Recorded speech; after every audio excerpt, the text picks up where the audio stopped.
રામ રામ દારણ કેમ બધા મજામાં જશો ભાઈ। આજનો લોક તમારા ભાઈ ડાયરેક્ટ ચાલુ કરી હવે ઘરેથી જ એક અત્યારના ફોનમાં ભાઈ બપોરના ફોનમાં હું જાઉં છું ભાઈબંધની દુકાને। આપણા ફોનનું ચાર્જર ને આપણા ગાડીનું ચાર્જર ભેગું હોય તો સારું લાગે। પછી હું ભાઈ આપણે ગેટ ખોલીને ફટાફટ જવા માંડીએ એની દુકાને। ચાલો ફટાફટ જઈએ, ડેલો ખોલી નાખો। ત્યાર પછી ભાઈ હું પૂકી ગયો ભાઈ રામલાલની દુકાને। રામભાઈ જોઈ રહ્યા અમે એ પબજી ચાલુ કરીને હવે આપણે પબજી ચાલુ કરશું ભાઈ। હાલો ફટાફટ આપણે પબજી રમી લઈ। હાથી ભાઈ પછી હું હાયાબુસા લઈને નીકળી ગયો તો ભાઈ દુકાન સાઈડ એટલે કે એગરે બાજુ। ઓકે આપણે હાયાબુસા ભાગે હું 150-200ની સ્પીડે એટલે આપણે ફટાફટ જાય હાઈવે ટુ હાઈવે। આ ગલીમાં જવું મને ના ગમે કે હાઈવે ટુ હાઈવે દુકાને। દુકાન પર અમિતભાઈ બિલ ઉતારે છે જોવાઈ રહ્યા। જીરાના બધાના બિલ ઉતારે કમ્પ્યુટરમાં લેપટોપમાં। તો ભાઈ ત્યાર પછી તમારે ભાઈ છે ને હાલીને જાય છે દુકાને કેમ કે તમારા ભાઈ પાસે ગાડી હતી એ રિપેરમાં આપી દીધી છે ત્યાં હાલીને જવાનો વારો આવી ગયો।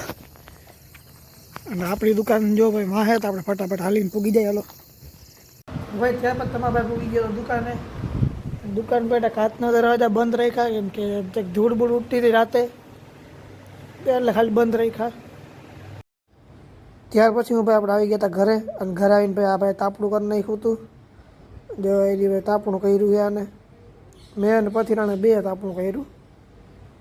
જેવા એવી હરગાવી નાખ્યું કેમ કે હવે ભાઈ યાળો આવ્યો હોય ને ટાટ પડે છે ધીમી ધીમી એના માટે।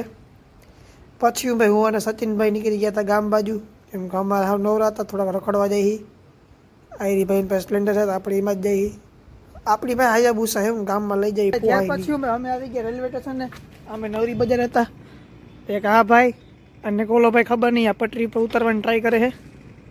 હું કાળું કાળું થઈ ગયું ને દેખાતો નથી। અમે આવી ગયા ભાઈ રેલવે સ્ટેશને બેસવા માટે।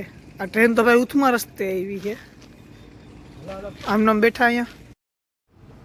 પાછી ભાઈ તમારા ભાઈ એકલો થઈ ગયો હતો સ્પ્લેન્ડરમાં કેમ કે ઓલા ભાઈ જો એ બીજી ગાડીમાં જાય છે ને આપણે આ ગાડીમાં જઈએ।